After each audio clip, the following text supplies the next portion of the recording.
नमस्कार दोस्तों, मेरा नाम है कालिका प्रसाद और मैं स्वागत करता हूं आपका अंग्रेजी नाम वाले हिंदी टॉक शो में जिसका नाम है एक्सट्रैक्ट।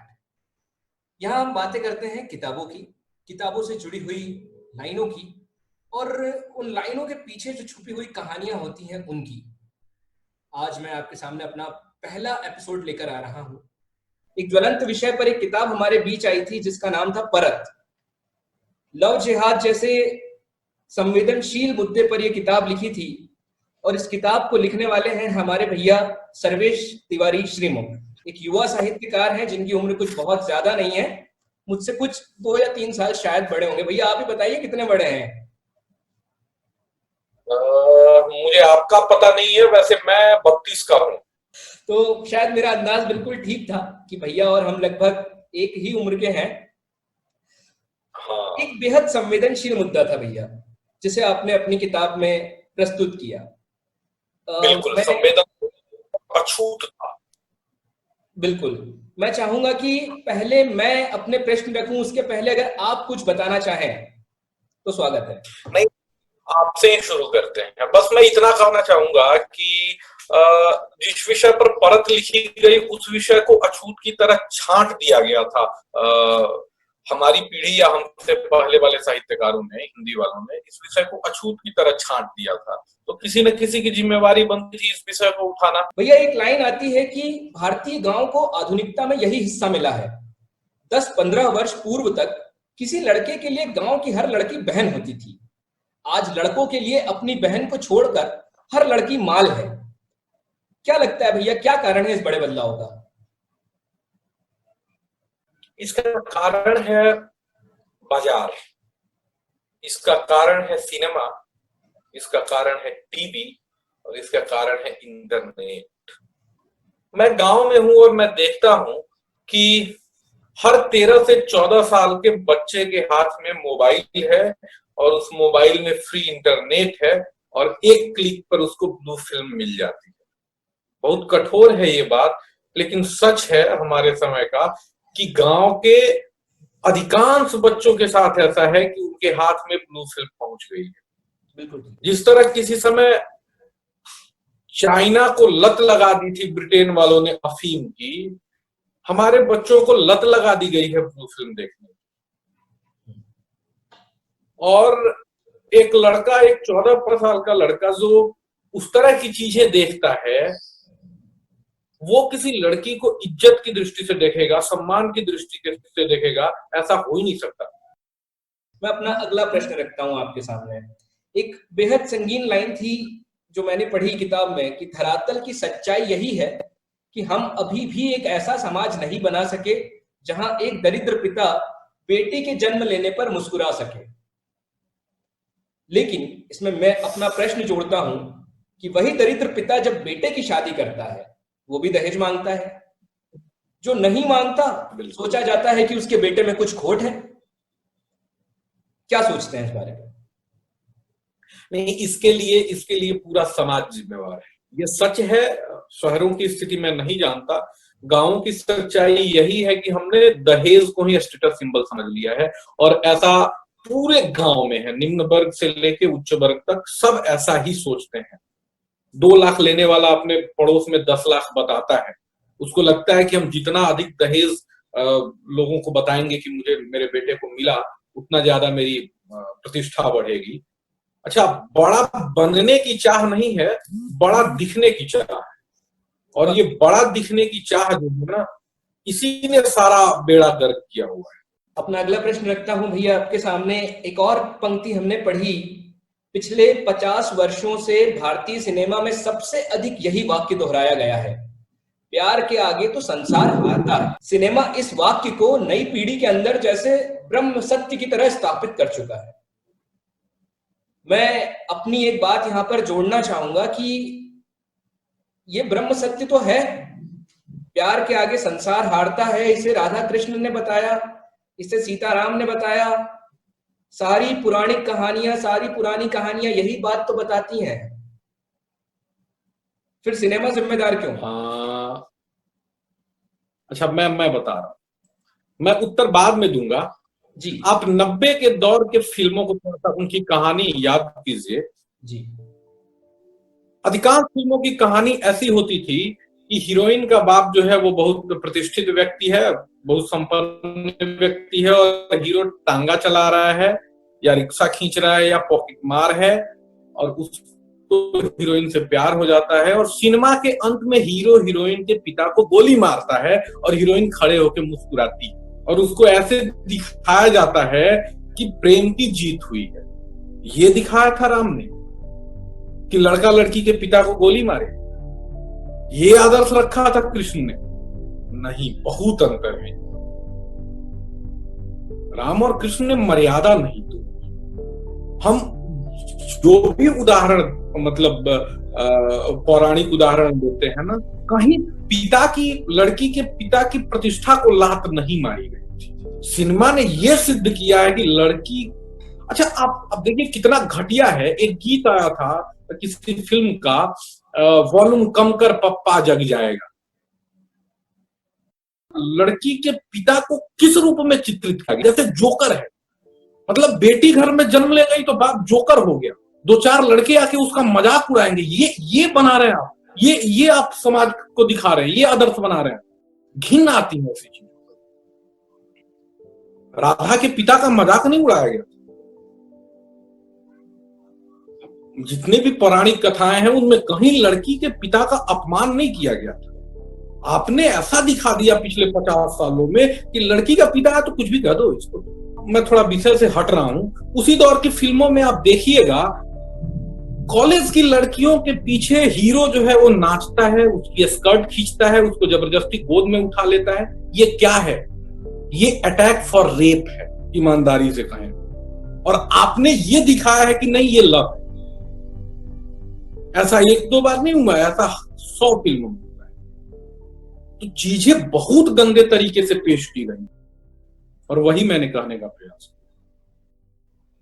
आप मेरे सारे प्रश्नों पर बेहद संवेदनशील जवाब दे रहे हैं। ऐसा लगता है कि ये सारे प्रश्न नहीं, अपने आप में एक नए उपन्यास का एक हिस्सा है, एक नए उपन्यास की शुरुआत हो सकती है। सभी प्रश्न नहीं लगते, मुझे ऐसा लगता है कि आपके पास में इतनी सामग्री है कि आप हर प्रश्न पर एक उपन्यास लिख रहे हैं। चलिए, खैर मैं अपना अगला प्रश्न करता हूं। लव जिहाद जिस विषय पर किताब लिखी गई परत, उसमें एक प्रसंग है जहां पर एक अधेड़ कहता है, अरे लाला जी मुर्गी गई हलाल हो गई, अब ले जाकर भी क्या करोगे, जाओ अपना काम देखो। अब कहते हैं कि उम्र के साथ समझदारी बढ़ती है, पर उम्र होने के बावजूद किरदार की इस तरह की निंदनीय टिप्पणी एक बेहद ओछी और गिरी हुई मानसिकता को इंगित करती है। क्या लगता है आपको, क्या कारण होंगे इसके पीछे? कारण जो भी हो, लेकिन हमारे समाज में ऐसी ओछी और निंदनीय टिप्पणी करने वाले असभ्य अधेड़ों की संख्या बहुत अधिक है, बहुत ही अधिक है। अगर आप अखबारों में देखते हैं तो इस उम्र के बहुत कुकर्मियों की कथा हम रोज अखबारों में देखते हैं। ऐसे लोग हमारे समाज में है, और एक बहुत बड़ा तबका है जो अब भी स्त्रियों की इज्जत करना, उनका आदर करना नहीं सीख पा रहा है। और मुझे लगता है कि किसी भी समाज का स्तर नापने का सबसे अच्छा पैमाना यही है कि हम ये देखें कि उस समाज में स्त्रियों का क्या स्तर है, स्त्रियों की दशा क्या है, उनको कितना सम्मान मिलता है। और आपको स्वीकार करना होगा कि एक बहुत बड़ा वर्ग है इस देश में जो अब भी स्त्रियों का आदर करना नहीं सीख पाया। तो कोई विशेष जीवन शैली इसके पीछे कारण होती है? कोई आप किसी पर्टिकुलर धर्म को इसके पीछे पॉइंट आउट करना चाहते हैं? क्योंकि पूरी किताब में हमने देखा कि एक विशेष धर्म की बात की गई है, तो क्या ऐसे लोग एक धर्म विशेष में ही होते हैं? क्योंकि मैं नहीं, उसको ऐसे देखिए आप कि अब वो जो सोनू पात्र है वो किसी न किसी धर्म या कम्युनिटी से तो होता है जी। उसको यदि उस कम्युनिटी से नहीं लाते तो कहीं ना कहीं से लाना होता। मेरा लक्ष्य किसी कम्युनिटी पर लक्ष्य करना नहीं है, किसी कम्युनिटी को ये करना नहीं है। ऐसे जितने भी छल होते हैं, प्रेम के नाम पर जितनी भी लड़कियों को ठगा जाता है, वो नहीं ठगा जाना चाहिए। सोनू वहां का हो या मेरे घर का हो, कहीं का भी हो, वो इस लायक है कि उस पर थूका जाए, उसको धर्म से। और मुझे लगता है कि यदि उस उपन्यास का सबसे नकारात्मक पात्र जिस कम्युनिटी का है, तो सबसे सकारात्मक पात्र भी उसी कम्युनिटी से है। तो वो आरोप तो आप लगा ही नहीं सकते मेरे ऊपर। मैंने अपनी बात करने की कोशिश आरोप नहीं, बहुत सारे लोग ऐसे होंगे जो डेफिनेटली इस किताब को पढ़ने के बाद में लेखक के प्रति कुछ पूर्वाग्रह रखते होंगे। मुझे लगता है कि वो पूर्वाग्रह ये टॉक शो देखने के बाद में, ये साक्षात्कार देखने के बाद में उनकी मनस्थिति बिल्कुल स्पष्ट हो जाएगी। और ये बात बिल्कुल सही है कि दोनों किरदार, इस पुस्तक का नायक और इस पुस्तक की एक्चुअल नायिका, दोनों एक ही कम्युनिटी से बिलोंग करते हैं। तो ये बात बिल्कुल सही है कि आप पे इस तरह का इल्जाम नहीं लगाया जा सकता। अगला प्रश्न, एक और बात है, ये भी एक पंक्ति है इस किताब की, एक और बात है, तुम्हारा नाम भी बदलना होगा। वो क्या है, किसी हिंदू से हमारा निकाह नहीं हो सकता ना, इसलिए तुमको मुसलमान बनना पड़ेगा। मेरा प्रश्न है, ऐसे कई उदाहरण हैं जहां अंतर धर्म विवाह में नाम परिवर्तित नहीं हुए।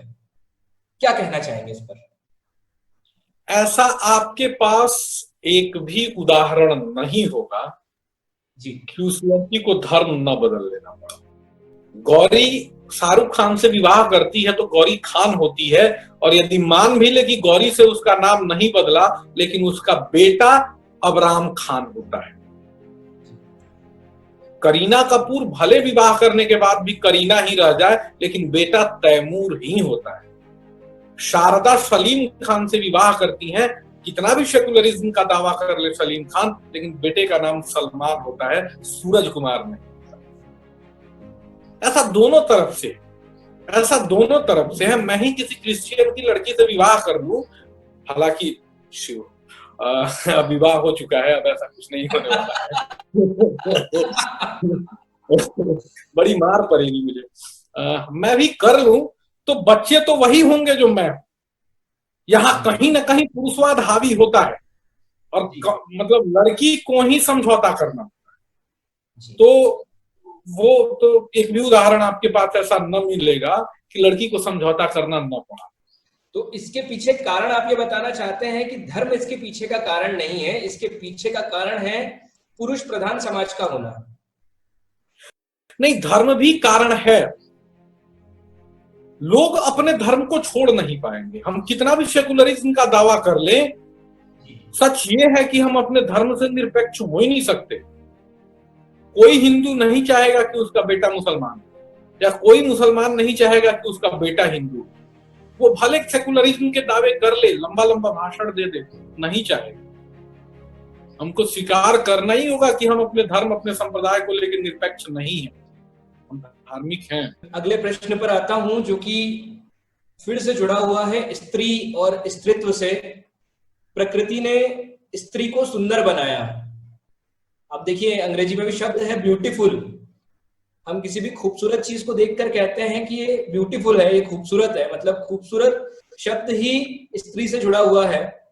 और एक बेहद संवेदनशील पंक्ति हम किताब में पढ़ते हैं कि शिल्पी के मन में यह बात बैठ गई थी कि सोनू ने उसे उसकी सुंदरता के कारण ही फंसाया था। वह यदि सुंदर नहीं होती तो आज उसकी यह दशा नहीं होती। तो क्या वाकई सुंदरता कारण होती है ऐसे प्रसंगों में? होती तो है। यदि हम बगीचे में किसी आम पर पत्थर मार रहे हैं तो सिर्फ दो चीजें देखते हैं, या तो कौन सबसे अधिक पका हुआ है, और नहीं तो कौन सबसे निकट है। तो सुंदरता तो है। और आप देखेंगे कि इस तरह का छल सुंदर लड़कियों के साथ ही अधिक होता है। और सोशल मीडिया में तो आजकल लोग कुछ लड़कों की इस तरह की घटनाओं पर बड़ी गंदी प्रतिक्रिया आती है कि सुंदर लड़कियां बेवकूफ होती हैं, इस तरह का सुने हैं आप। उसका कारण यही है कि अधिकांश सुंदर लड़कियों के साथ ही इस तरह का छल होता है। तो इसको 100% स्वीकार भले ना किया जाए, लेकिन 100% नकारा भी नहीं जा सकता। एक बात फिर इसमें पूछना चाहूंगा कि अगर सुंदरता कारण है तो क्या सुंदरता का त्याग कर दिया जाए? आप कर सकते हैं क्या? बस त्याग तो मेरा मेरा मेरा कारण मेरा मेरा प्रश्न पूछने का कारण यही है कि अगर सुंदरता जो कि एक गुण होता है, अगर वो किसी परेशानी का सबब बन जाए तो समाधान क्या? नहीं, देखिए, आप कभी कभी देखते हैं कि उस लड़की को किसी लड़के ने प्रपोज किया, उसने मना कर दिया तो तेजाब फेंक दिया गया, या उसके साथ मित्रों के साथ मिलके उसके साथ दुर्व्यवहार कर दिया गया। तो ये तो आपको स्वीकार करना ही होगा कि आप पर खतरे हैं। यदि मेरे पास धन नहीं है, मैं गरीब आदमी हूं, तो मैं रात को 10 बजे निकल सकता हूं घर से अपने, घूम सकता हूं। लेकिन यदि मैं अमीर का लड़का हूं तो हमको निकलने में डर लगता है कि यार कौन क्या हो जाए। तो सतर्क तो रहना ही होगा, क्योंकि आपका समाज गंदा है। आप भले कुछ भी कह लें, इसके लिए सर्वेश को ही गालियां पड़ जाए कि वो किस तरह से कैसी बात कर रहा है, क्यों हमको घर में रहने की बात कर रहा है, या क्यों सुरक्षा अपनाने की बात कर रहा है, हम नहीं अपनाएंगे। सब ठीक है, लेकिन आपके समाज में गंदे लोग हैं जो सर्वेश नहीं सुनते, जो किसी कलिका प्रसाद की नहीं मानते। वो बुरे हैं, वो कभी भी आपके साथ बुरा कर सकते हैं। तो ऐसी स्थिति में सुरक्षात्मक तो होना ही पड़ेगा। हम सब हैं, ये सिर्फ स्त्रियों के लिए नहीं है, ये पुरुषों के लिए भी है। हम भी कदम कदम पर फूक फूक के कदम रखते हैं अपने जीवन में, हर क्षेत्र में। तो थोड़ा सा सुरक्षात्मक तो होना ही पड़ेगा। एक पंक्ति में सीधा प्रश्न, सोच जिम्मेदार या गुण जिम्मेदार? दोनों। पंजाब में मैंने कहीं पढ़ा था कि सिर्फ इसलिए रेप होते हैं कि वीडियो बना के महंगे दामों पर बेचा जाए। आपने किस तरह का गंदा व्यवसाय खड़ा कर दिया है, घिन्ना आती है। ये बिजनेस है, मतलब इसको बिजनेस बना दिया गया है, और आप अपने कुछ क्षण के आनंद के लिए इसको समर्थन कर रहे हैं। इस पर बैन होना चाहिए, और पूरी कड़ाई के साथ होना चाहिए। और मैं तो कहता हूं कि जो इस बैन का विरोध करे उसको जेल में डालो। ये कहीं से भी समाज में रहने लायक है ही नहीं। और जब तक ये चीजें, इन चीजों को रोका नहीं जाता ना, मुझे नहीं लगता कि स्थितियां सुधरेंगी। खैर, आगे। बेहद संवेदनशील जवाब आप देते जा रहे हैं, और मैं फिर से दोहराऊंगा कि हर एक बात अपने आप में ऐसी है कि एक उपन्यास का रूप ले सकती है। उम्मीद है हमारे पास में कुछ और संवेदनशील विषयों पर उपन्यास जल्द ही आएंगे। बिल्कुल, अगला बिल्कुल करता हूं। जी। एक प्रसंग में शिल्पी के पिता के लिए आप लिखते हैं, बेटी की शादी के बाद पिता और पुत्री के संबंध एकाएक बहुत बदल जाते हैं। विनोद लाल के अंदर यह सामान्य बदलाव उसी रूप में आया था, यह कहना तनिक कठिन है। लेकिन हाँ, अब शिल्पी के लिए उनके अंदर केवल और केवल प्रेम ही बचा था। ये तब का प्रसंग होता है जब विनोद जी अपनी बेटी शिल्पी के घर जाते हैं, उसके ससुराल जाते हैं पहली बार, और उसे बेहद बुरी स्थिति में पाते हैं। लेकिन शिल्पी की मां की मृत्यु के बाद आप जिक्र करते हैं कि विनोद लाल शिल्पी से यह जताते नहीं थे, पर उनका मन अब शिल्पी की ओर से स्पष्ट फट गया था। विनोद लाल जी के दोनों किरदार, दोनों मनः स्थिति, और एक पिता और एक पति के रूप में जो द्वंद्व है, जो यहाँ दिखता है, उस पर आपसे कुछ सुनना चाहेंगे। अच्छा, एक भागी हुई लड़की जो मतलब अपने मन से घर से भाग के विवाह कर ले, आप उसके पिता की मनोदशा की कल्पना करिए। मुझे लगता है कि सबसे असहज जीवन होता है उसका। वो समाज से डरता है, वो अपने परिवार से डरता है, वो अपने आप से डरता है। वो डर डर के उसको खुद नहीं पता होता कि मैं कैसा व्यवहार कर रहा हूं। ऐसा नहीं है कि एकाएक लड़की के भाग जाने से पिता का सारा प्रेम मर गया। कोई भी व्यक्ति अपने संतान से घृणा कर ही नहीं सकता। वो उसका गुस्सा है, वो गुस्से में भले कुछ बेटी को बोल दे, लेकिन प्रेम उसका नहीं मरता। उस बाप को यदि ये दिखे ना कि बेटी मेरी बहुत सुखी है, तो शायद वो कुछ दिनों के बाद उसका गुस्सा समाप्त हो जाए। लेकिन यदि ये दिखता है कि वो बहुत बुरी दशा में है, तो वो तय नहीं कर पाएगा कि मुझे खुश होना चाहिए, मुझे दुखी होना चाहिए, और उसके निर्णय, उसका बर्ताव सब कुछ लगातार बदलता रहता है। वो अपने आप को एक जगह पर एकमत कर ही नहीं पाएगा। मैंने मैंने अपने अड़ोस पड़ोस में ऐसी घटनाएं एक दो देखी हैं। मैंने देखा है पिता को मरते हुए।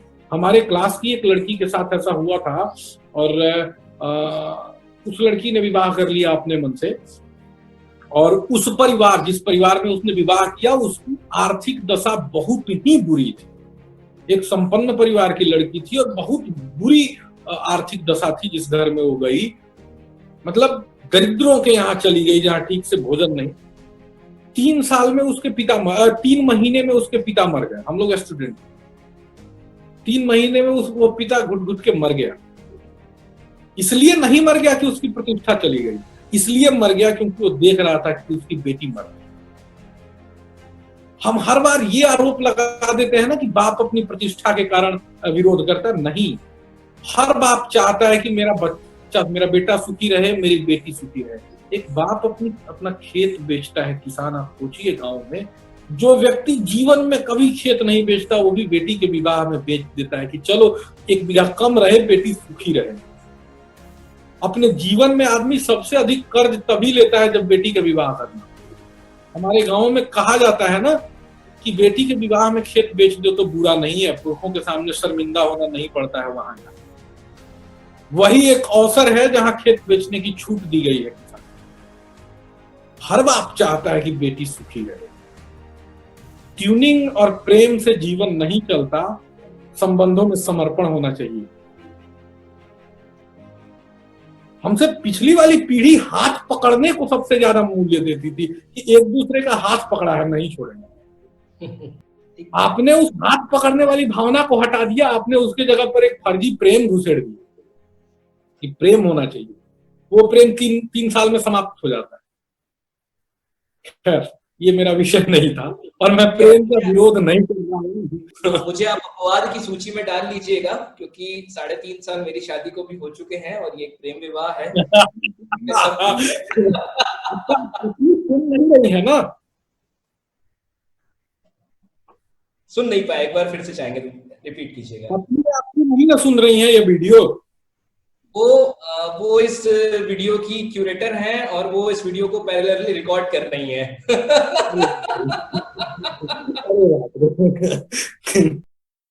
इसको काट दीजिएगा। ठीक बात है। तो आते हैं अगले प्रश्न पे, जो कि एक भावनात्मक प्रश्न है। बेटी का विदा होना इस संसार की सबसे करुण परंपरा है। व्यक्ति कितना भी कठोर क्यों ना हो, आंगन से रोकर विदा होती बेटी को देखकर वह पिघलता ही है। प्रश्न बड़ा व्यक्तिगत कर रहा हूं कि 33 साल के कहानीकार कैसे इस एहसास को जी पाए, थोड़ा विस्तार में बताइए। मैंने कहीं लिखा था जी, कि जब गांव के सबसे छोटे घर की बेटी के विदा होते समय गांव के सबसे बड़े घर का बुजुर्ग रोने लगे, तो यही गांव है। क्या बात है। यही ग्रामीण सभ्यता है और ऐसा आज भी होता है। मैं बताऊं, कल ही शायद हम महाभारत डीडी भारती पर देख रहे थे और द्रौपदी के विदाई का प्रसंग आ रहा था और टीवी के सामने बैठ के मैं भी रो रहा था, मेरी मां। हम गांव वाले इतने ही भावुक होते हैं, सचमुच रोते हैं दूसरे की। मेरी अपनी बेटी की विदाई नहीं हुई, लेकिन गांव की कोई भी बेटी विदा हो तो पूरा गांव रोता है।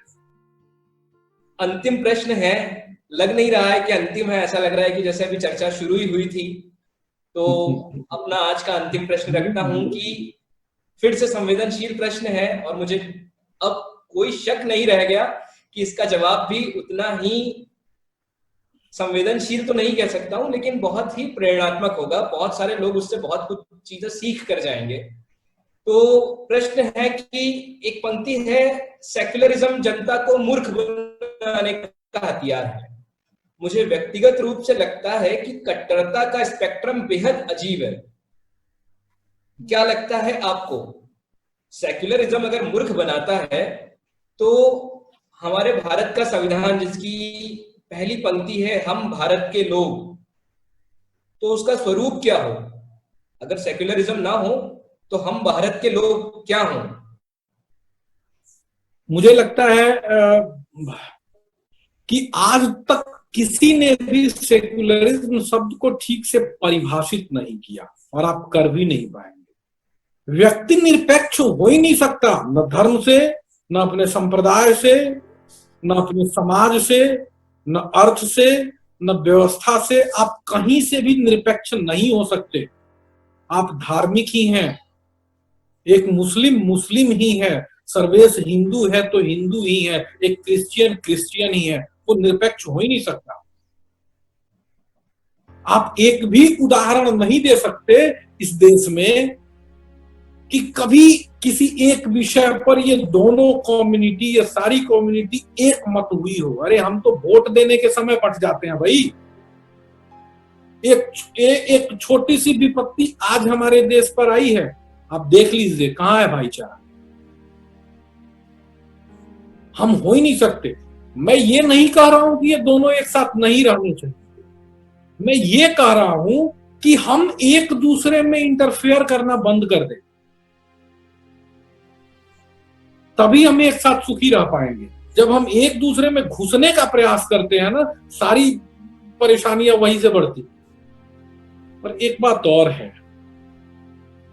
धर्मनिरपेक्षता के नाम पर जो हमसे मांगी जाती है ना कि आप ये करो, वो केवल हम ही से मांगी जाती है। मैं केवल हिंदुओं की बात कर रहा हूं। दुनिया की कोई कम्युनिटी निरपेक्ष नहीं है। सिर्फ हम ही क्यों हर बार कटघरे में खड़े हो और हम ही क्यों कुर्बानी दे भाई? हम नहीं देंगे। देते देते तो हम इतने छोटे हो गए। आप देखिए, हमको कह दिया गया कि आप जनसंख्या पर नियंत्रण करो, हमने कर लिया। पिछली 4 पीढ़ियों से मैं अकेला हूं। कितने लोगों को रोका और आपने? सिर्फ हम ही को हर बार कटघरे में क्यों खड़ा किया जाए? कौन मान रहा है आपकी बात? हम बार बार संविधान की दुहाई देते हैं कि संविधान की मानो, संविधान। कौन मान रहा है? वे लोग जो पूरी व्यवस्था को पिछले 15 दिनों से अपनी उंगलियों पर नचा रहे हैं, कब मान रहे हैं? कौन फैला रहा है घृणा? हम फैला रहे हैं। हमने कभी, अभी मैं कुछ दिनों से देख रहा हूं, एक विवाद चला है कि एक विशेष कम्युनिटी को आप उनसे कुछ सामान न खरीदिए। ये बहुत बुरा है, ऐसा नहीं होना चाहिए। लेकिन इसका जिम्मेवार कौन है? हम बस ये चाह रहे हैं कि हम जैसे हैं वैसे हमें रहने दिया जाए।